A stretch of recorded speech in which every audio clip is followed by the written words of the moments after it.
Assalamualaikum warahmatullahi wabarakatuh. Kembali bersama saya Ibu Evi dalam mata pelajaran ekonomi.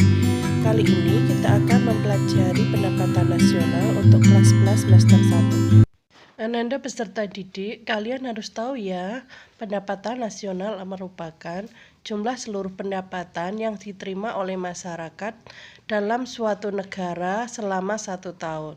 Ada 3 metode dalam perhitungan pendapatan nasional.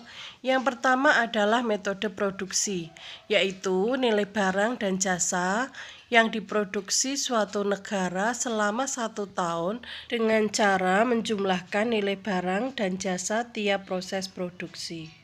Pendekatan produk. 1. Pendekatan produk yang dimaksud yaitu penghitungan produk secara neto, yaitu nilai tambah yang diciptakan dalam suatu proses produksi. Yang kedua, pendekatan ini dilakukan dengan cara menjumlahkan nilai tambah yang diciptakan pada setiap proses produksi. Komponen usaha atau produksi yang menyumbang pendapatan nasional antara lain: 1. Pertanian, peternakan, kehutanan, perikanan. 2. Pertambangan dan penggalian. 3. Industri pengolahan. 4. Listrik, gas, dan air minum. 5. Bangunan. 6. Perdagangan hotel dan restoran. 7. Pengangkutan dan komunikasi. 8. Bank dan lembaga keuangan lainnya. 9. Sewa rumah. 10. Pemerintahan dan pertahanan. Dan yang ke-11 adalah jasa-jasa. Metode perhitungan pendapatan nasional yang kedua adalah dengan pendekatan pendapatan. Seluruh pendapatan yang diterima oleh faktor produksi suatu masyarakat selama 1 tahun.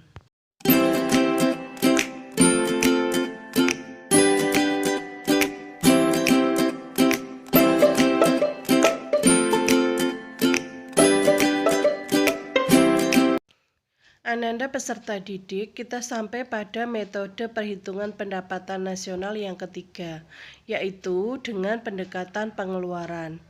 Menghitung pendapatan nasional dengan cara menjumlahkan seluruh pengeluaran yang dilakukan oleh pelaku ekonomi.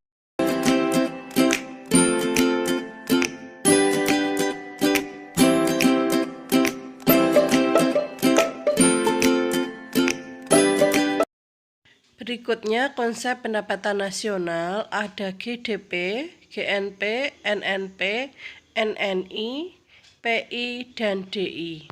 Langsung saja simak penjelasannya ya.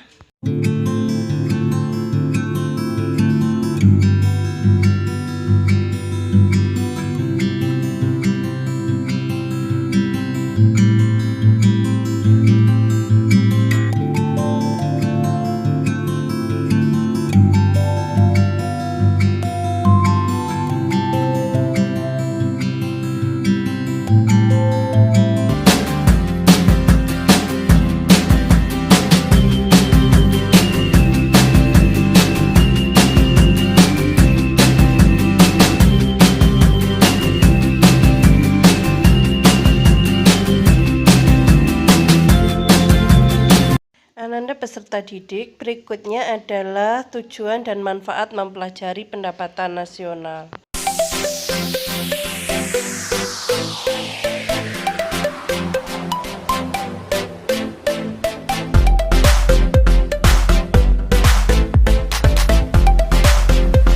Faktor yang mempengaruhi pendapatan nasional antara lain kualitas sumber daya manusia, kesediaan sumber daya alam, ketersediaan modal, stabilitas dan kebijakan yang merata, dan kesejahteraan masyarakat.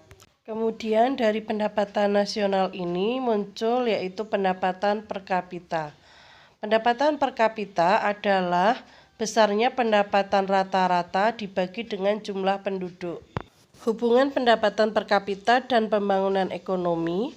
Pendapatan per kapita sering digunakan sebagai tolak ukur kemakmuran dan tingkat pembangunan sebuah negara. Semakin besar pendapatan per kapitanya, semakin makmur dari negara tersebut.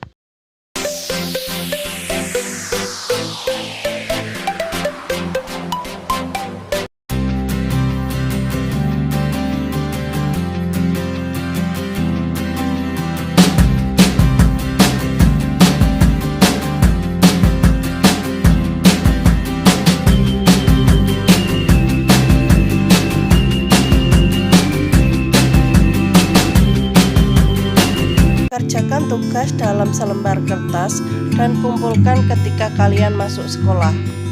Demikian video dari saya. Selamat belajar dan tetap jaga kesehatan. Sekian, wassalamualaikum warahmatullahi wabarakatuh.